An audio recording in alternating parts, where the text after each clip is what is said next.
This is the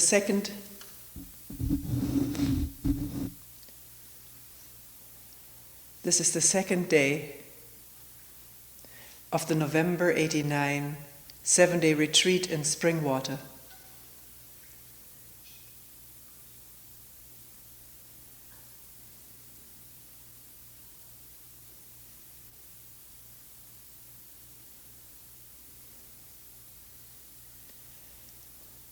There are many questions which I have written down this morning on the basis of a few sketchy words that I may jot down after a meeting, meaning that what is written down now is not what verbatim took place during the meeting. Also, as happens very frequently, several people ask a very similar question during a few blocks of meetings. So a question may be the combination of several, therefore maybe not recognizable as precisely one's own question that one put. So please not to feel that one has been misquoted or misunderstood.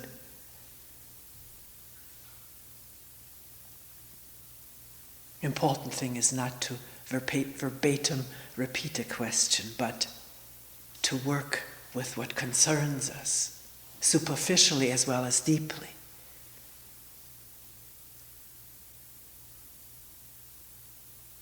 Not just me personally, but us human beings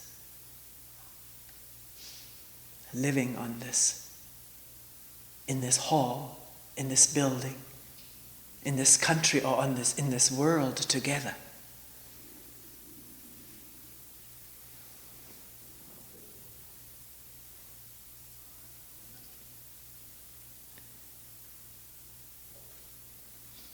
Yesterday we talked about our relationship and authority and listening, the quality of listening.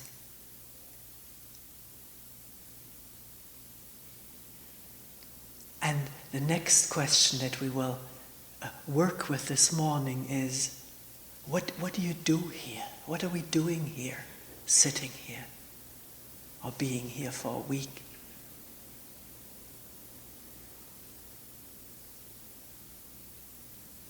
Some people said it's very difficult to be in this place. I've been to other retreats, but this one is very difficult because there are no guidelines given to what to do while sitting. There are no instructions, nothing to follow, nothing to practice. I find it very hard.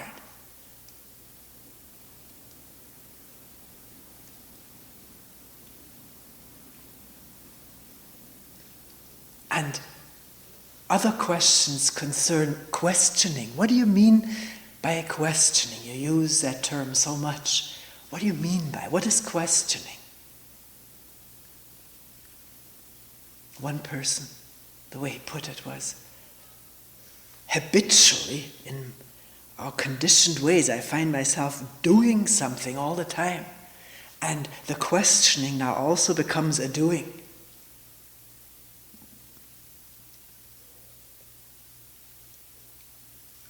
Just, can one listen for a moment?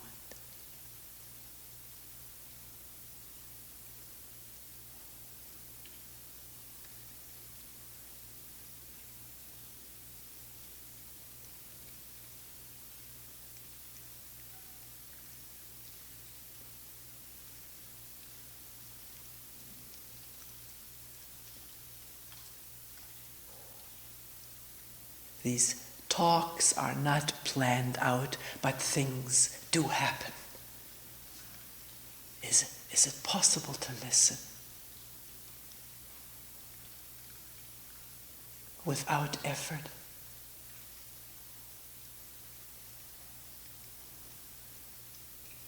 The word rain comes up, doesn't it? Or there may be a visual image of a gentle rain dropping on the weeds, the grasses, the roof. but the word rain or the image of a gentle curtain of rain visible against the trees, the dark trunks of the trees, that visual image or that word is not what?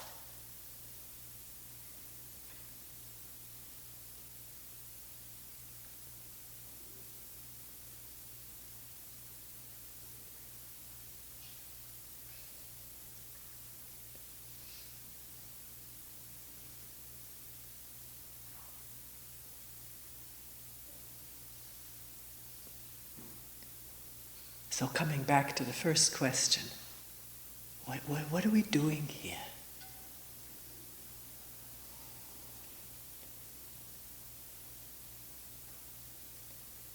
Is the emphasis on here, on this place, as compared to other places? What is the practice here, or what is the method, or the thing here to be doing? Or is it just, what are we doing? From moment to moment. And can one take time out, as one has taken a week or a few days or a few hours of the day? One is taking out to what? Maybe one has had plans for this, to reach a state which one has reached before, maybe a state of quiet or emptiness, evacuation of thoughts by some means or other, and one wants to reach that state again, or a state of good feeling and bliss which one may have experienced before. Is that what one is coming here to find? Something, a state of being, peace, quiet, bliss, emptiness?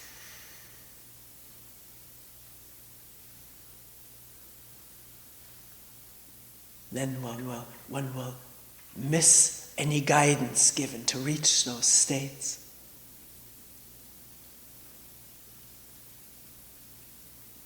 And no one says don't do that. Everybody is free to do. I don't know how free we are, but one can do what one wants to do or needs to do. But what I'm interested in is to find out what is actually going on in this mind and body from moment to moment. And discover that our ideas of what is going on or should be going on have very little or nothing to do with what is actually going on. And therefore we live in a constant state of discrepancy between our ideas of what we are or should be, or what should be happening to us or shouldn't, and what's actually going on. And we may also find out in paying attention, giving attention to this moment,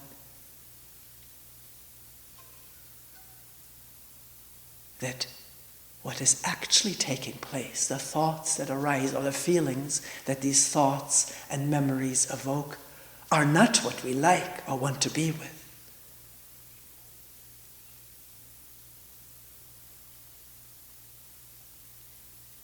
And we may have learned various ever-changing, ever-new escapes to get away from what is actually happening, the thoughts, the feelings, sensations that take place in our moment-to-moment living alone and in our relationship with each other.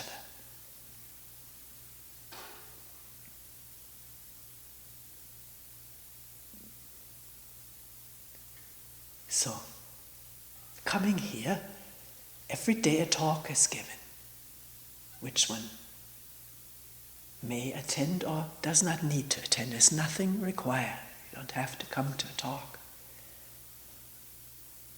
But in this talk, I'm addressing things that people bring up, questions, concerns, problems, difficulties, fears, anger, wanting, desiring, that which moves us human beings, mostly very darkly, unconsciously, ignorantly, as I said. Wondering whether by addressing it, talking about it, questioning it alone and together, in meetings and in a talk, whether things can reveal themselves in ourselves. There may be a relationship, not a one-to-one causal connection, but a general relationship between talking about things, about human beings, thoughts, feelings, conflicts, difficulties, problems. Talking about it, looking at it here with great intensity and trying to clarify, and discovering this for oneself, this moment or at some time when it is totally unexpected. Having an insight, a direct insight, unguided to what is actually happening this moment, discovering a connection between thought and feeling, instantly, directly, and therefore not being totally at the mercy or under the impact and influence of this thought and the succeeding thoughts and succeeding feelings and our conflict with these feelings, not wanting to feel this way.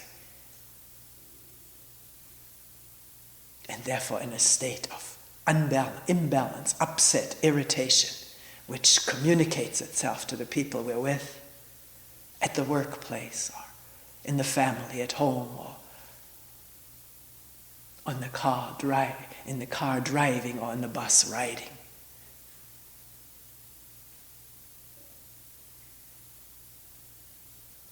We may think we hold these feelings in private, but we don't.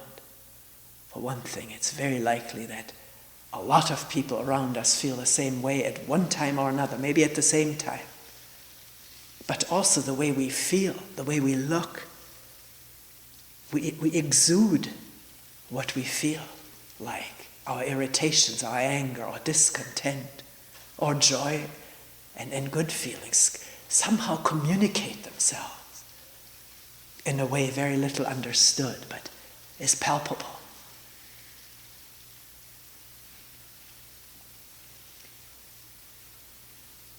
So coming back to the question, what is happening here? What are you doing?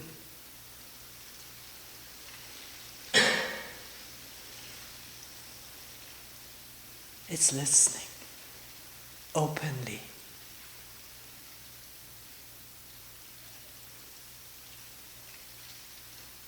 To the rain on the wood, on the ground, on the roof. Rain. Not the word, not the image. And the word that does come up in the mind, and the associations. How wonderful, I love it. I'm going to go out and take a walk, or take a picture. Or I wish it wouldn't rain, because I forgot my raincoat. See also the thoughts coming up. And do the thoughts veil the directness of perception? The thoughts usually have a way of becoming important, the thoughts and feelings, and the directness of perception of what's happening, including the thoughts and feelings. The directness of perception is lost in this taking over by thought and feeling of the mind and body. Can there be awareness of that? This is what we're talking about in meeting, if you wish to. You don't have to. Not a practice, a guided instruction to what to do with attention, to pay attention to the breathing, to the belly, or a certain spot in the body. One may have learned that and do that. That's up to each one.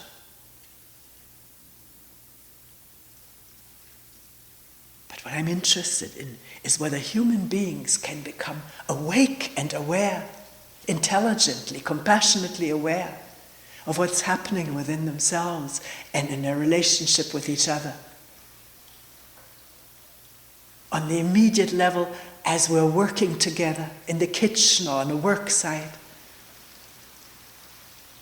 at home with the children, husband, wife, when one is going out with friends, or as one is just sitting alone dreaming, can there be insight into dreaming, into this moment of tension or anger, or a surging up of a feeling of affection, lovingness toward everyone and everything? Can there be awareness of that? And not just that one instant of what's happening in my thoughts and feelings, but the rain, the change of light, the coolness of air through the window,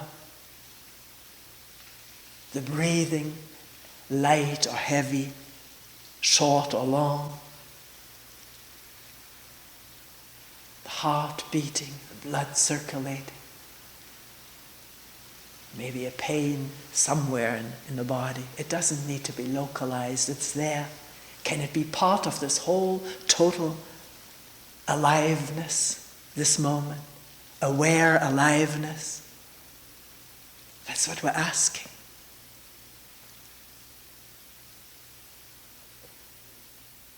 And one may feel, wait a minute, you're painting an ideal picture. How do I get there? Right now I'm just stuck in numbness. I feel numb. People tell me very often, I'm coming upon a numbness which I feel has been sort of spreading over the years. It didn't used to be like this when I was young, but now there's more and more numbness. And that's all I feel. I haven't even felt that before, but doing some sitting and quiet listening here, that's what it is, numbness. All right, what is it? The word comes up, and with the word comes a judgment. This is something bad. I wish I felt the way I remember my youth, full of aliveness and color around me, intensity, and now this. Does one see? There's not just the feeling of numbness, but the judgment of it. And with the judgment goes, I don't want that. I want something better, different, other. And maybe thinking about a better state.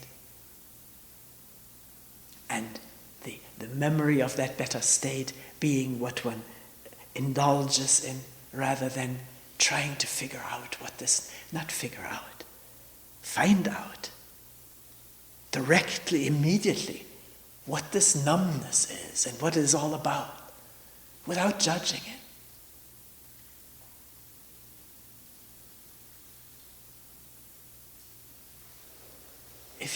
If you live with children, and it doesn't just apply to children, but it is very palpable there.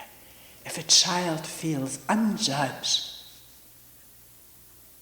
loved, unjudged, not constantly nagged or criticized or corrected or educated in this or that, just there's an openness of relationship, that child will tell all kinds of things and reveal all kinds of things.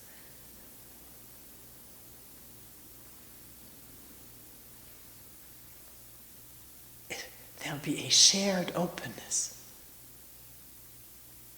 But if a child feels judged, condemned, or maybe a heavy word, although children are condemned at times, found fault with. What did you do that for? Why did you do that? Just the tone of voice, even. One may use gentle words and say them in such an irritated or fault-finding way that the child does not feel gently addressed. Then he or she will clam up. or invent some kind of a story that he, she feels will placate the parent or avoid anger or punishment. And it's the same with listening inwardly. It has already condemnation and judgment. Then what is there cannot reveal itself in its fullness. Anger or fear, anxiety, all kinds of feelings of sexuality. There's already a conditioned condemnation of it. How can it reveal itself?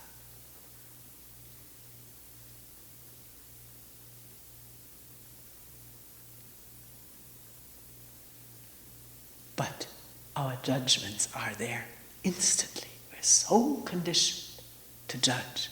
There is no perception, people say when they watch closely. There's no perception almost without judgment, without labeling, judging, wanting or not wanting. It all comes so much together as a package. Can one see that? Again, not wanting it to be different, but find out how things are taking place.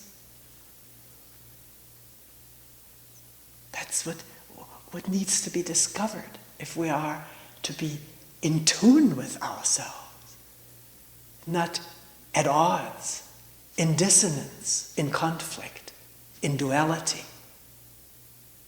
The judge separate from what she judges, or he judges.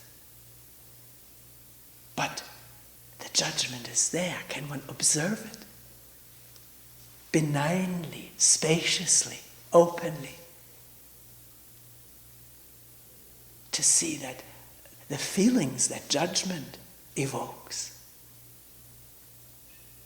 the conflicts, it's all there, it's all happening.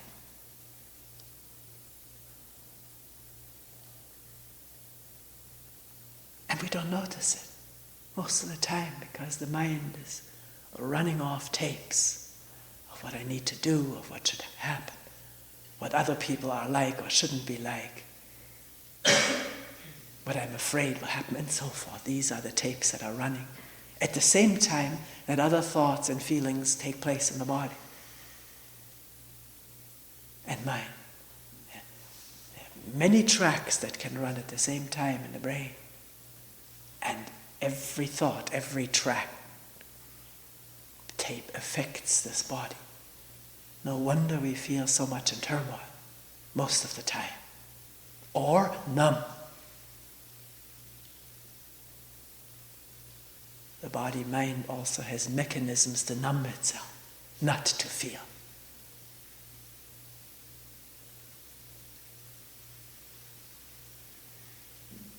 Psychological research shows us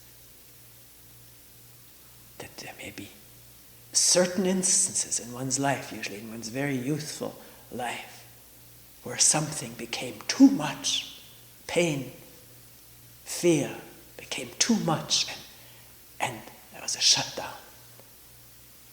Some people can pinpoint it through memory. Whether this memory is all correct, who knows? But I've heard many such stories of pinpointing.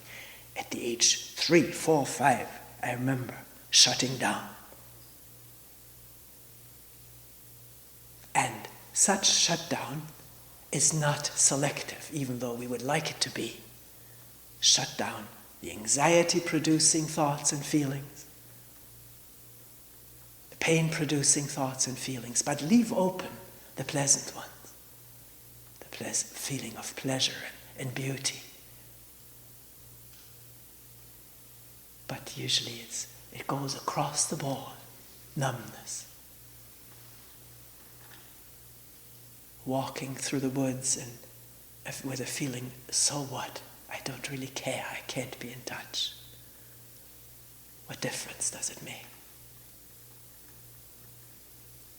And then condemning that? Or can there be a coming into being of an awareness in which there is place for everything.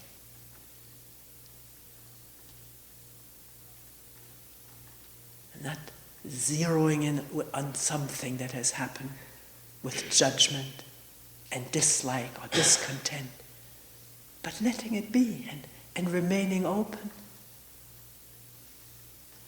The trees with some snow or raindrops, they're there. They may not be appreciated. There may be no feeling for it, no relationship to see that. And yet one can take a look at drops collecting on a branch. Take a moment and watch what happens to the drops.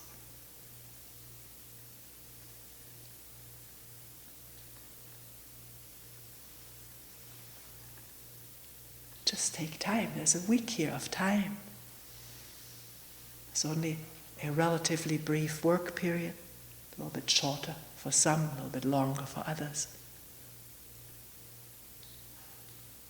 But our food is guaranteed if we're there on time. We have a place to rest. We may not be sleeping because somebody else may be walking overhead. But there, if the body is tired enough, it will drop off to sleep eventually.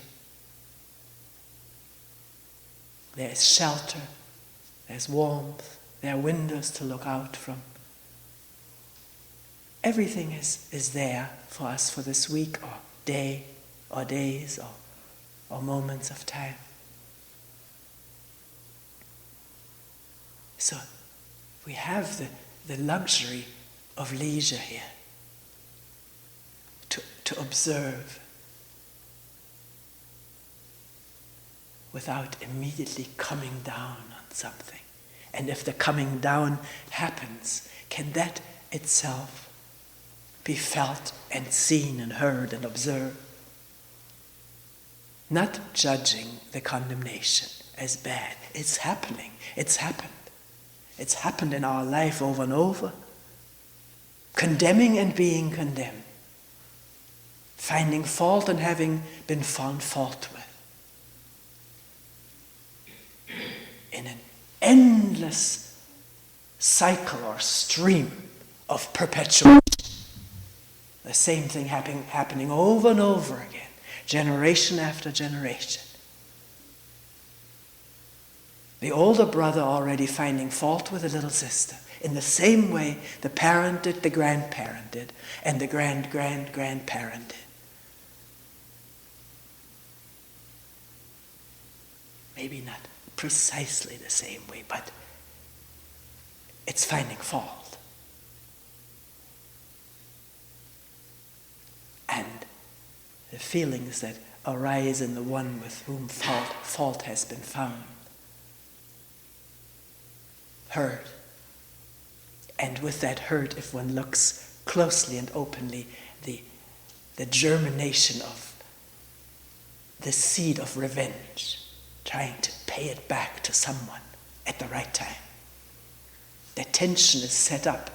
If there's no awareness, and that is immediately set up with the feeling of hurt, being hurt or insulted or criticized.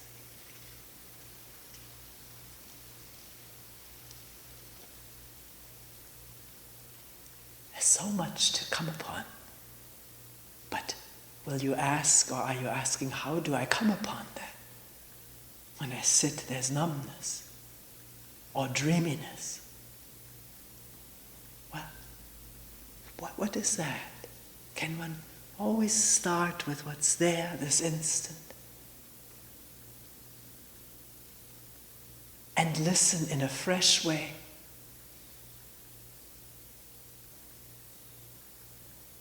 To reaction. And understanding dimly that reaction prevents the clarity of seeing. Maybe for a moment there's some clarity and then it immediately becomes fuzzy because one wants more of it. Thoughts come up, how can I keep that? That's what I need. And that's the process of thinking with its feelings, getting the body going.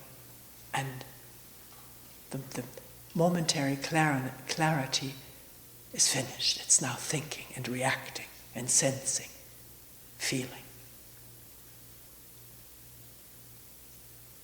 Can one wake up to that fact, to that simple fact that this is what's going on now, without wanting it to be otherwise? In a listening which also has space for the rain and the cool air, the light and darkness, the people around one, the taste of the food in the mouth, swallowing it, the spoon in the bowl, the feel of it, the sound of it.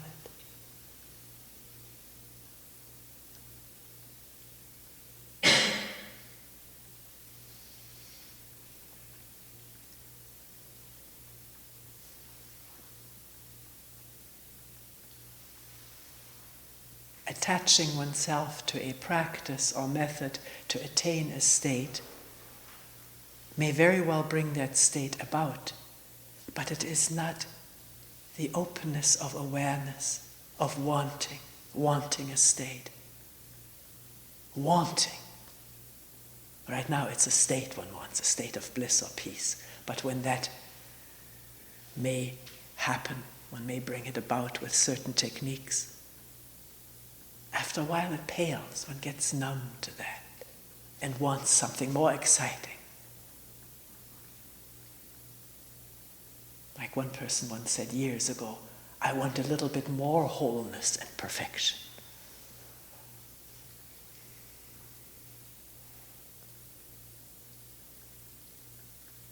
Can one see that this is how this body-mind operates, getting used to things and then wanting more? And what is this getting used to things? This numbness. We're coming back to it. It's a tremendous thing to explore. Not just to say, oh, that is numbness. I don't like it. I know it. I've had it for years. It's getting worse. But what is it? A friendly invitation to find out, to open up to it. Come what may. Fear underneath, threat of pain, and to move with what comes up, at the risk of feeling pain, maybe for the first time in 10 or 20 years again. There's really no risk. It's what's there in human beings, a lot of pain, covered over pain, ignored pain. And the maybe unjustified fear of feeling it. If it isn't known as pain, labeled, reacted to, remembered from the past, then what is it? When there's the immediacy and directness of no division, no one enduring it, no one escaping from it. Just what is it? Not as a mantram to be repeated, but as a oneself being a total question mark.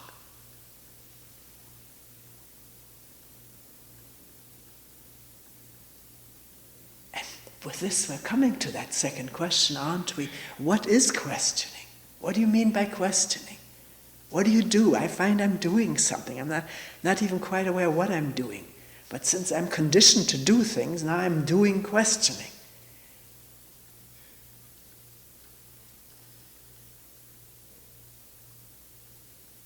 I'm looking right now. See, I don't have these answers. This is why a talk, at least for me, is always new. It's not prepared. We're looking at something freshly, not going to the files. What could one say about questioning? What did I say? I don't even remember it. What do we mean by questioning? Do we mean having a good question, who am I, or what is it, and repeating that. That's one way of questioning. That's not what I mean by questioning. And I'm not saying it's bad to do, don't do it. It's up to you. Find out what it does in the light of what we're exploring here together. Then the mind will say, well, does it mean not to have a question? Well, see what happens. A question may come up. Somebody asked me this morning or sometime, where do these words come from that come out of my mouth? Where do they come from? My answer is me, but what is this me? So questions do come up, and we have them here. Maybe they catch one's interest. Not to repeat them regularly on exhalation or so, but to ask them and then wonder, where do thoughts come from, and feelings and emotions? And not go to the files, what I've learned in psychology or medicine or wherever, but here we can look as this stuff actually happens, that psychology or medicine may or may not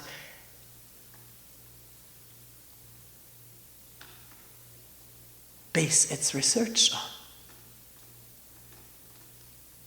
The research is only good if it's based on actual happening.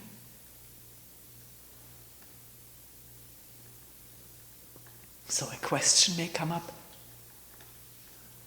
to one. One has wondered about this maybe for many years. What is the meaning of life? This used to be the question that drove me practically nuts. Because there was no meaning that I could see anywhere. People hunting each other down, killing each other, bombing each other, going to war, and praising it as a almost religious effort to save the country or aggrandize the country. So there was no meaning that I could see, and yet somehow or other, for whatever reason I don't know, I didn't despair completely. At times I was very desperate. But there was this question that haunted me. What is the meaning of life? It didn't leave me. I didn't ask it all the time. But it propelled me into all kinds of studies and thoughts and investigations and observation in myself, particularly if I found a book or someone who was really investigating what is directly going on, not just proclaiming ideal states for the future. So we were asking, what is questioning? A question coming up, and then listening and looking attentively, because one has asked a question which interests one. One wants to find out something and refuses to go to knowledge, to explanation and description in the files, which are always offering themselves from the brain. It is because of such and such or such and such. We've learned that for a long time, to give answers and to derive some meager, temporary satisfaction from explanation. Or giving explanations. We were rewarded for that by parents and teachers, for giving good explanations. But with fundamental questions about what does life mean? What does it mean in the face of the fact that we have to die, that we won't be around? What does death mean? These questions, whether we're aware of it or not, have haunted us. Or is this all there is to life, this succession of conflicts, trials, tribulations, difficulties, sadness, sorrow? Maybe not in me right now, but in the people right next to me, or across the border, or across the ocean. Is that all there is to life? Sorrow, violence.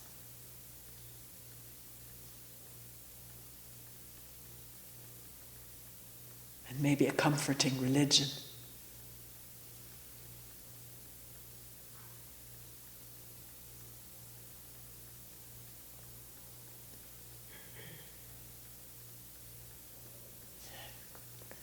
There's no answer to this question as it comes up out of the turbulence of one's own life. But can one leave it sit there someplace in the mind and body and start wondering and looking, listening, how one lives from moment to moment?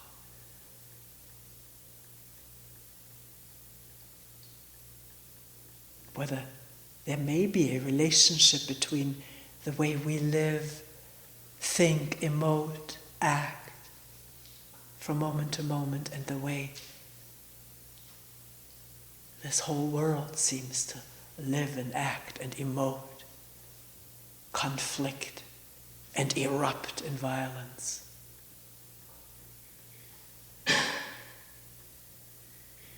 With the resulting sorrow.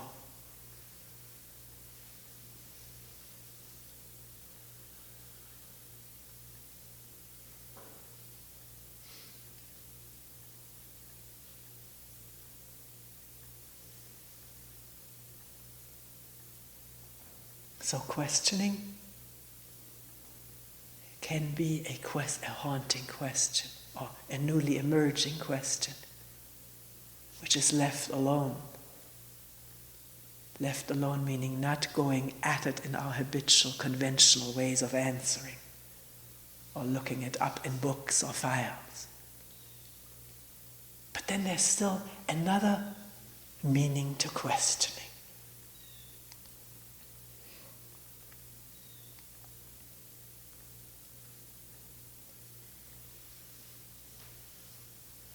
And that is not knowing. Not knowing what something is in spite of the fact that we have thought all along that we knew what something is by giving it a name, a word, an explanation. Like the person with whom we were talking, who said, well, the thoughts come from me, but then what is this me? And wondering, what is rain?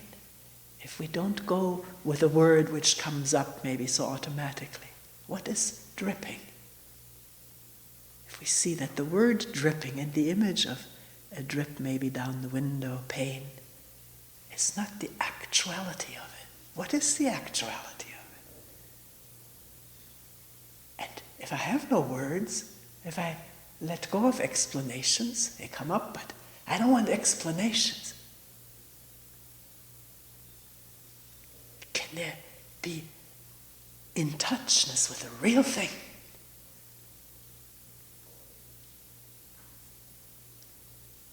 I'm wondering.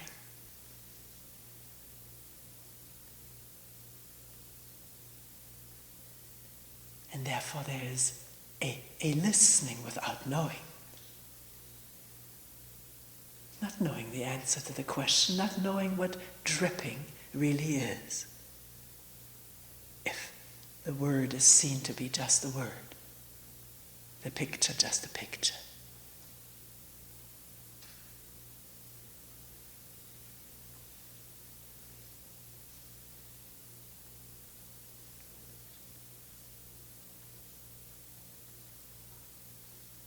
What is a tree? What is a deer? What is a human being walking up the hill? What is the sound of leaves underfoot? The clouds in the sky? These are all words I'm using, but what is it really? Can there be the openness of looking and listening without knowing?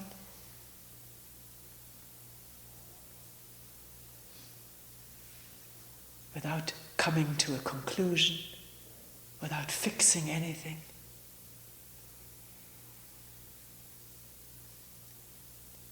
Without doing anything.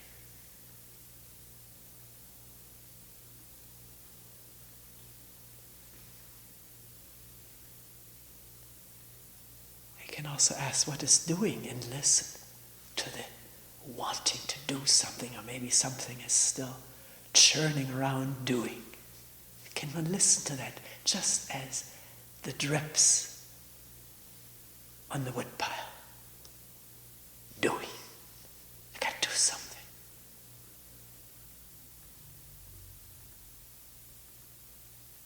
What is it?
We will end here for today.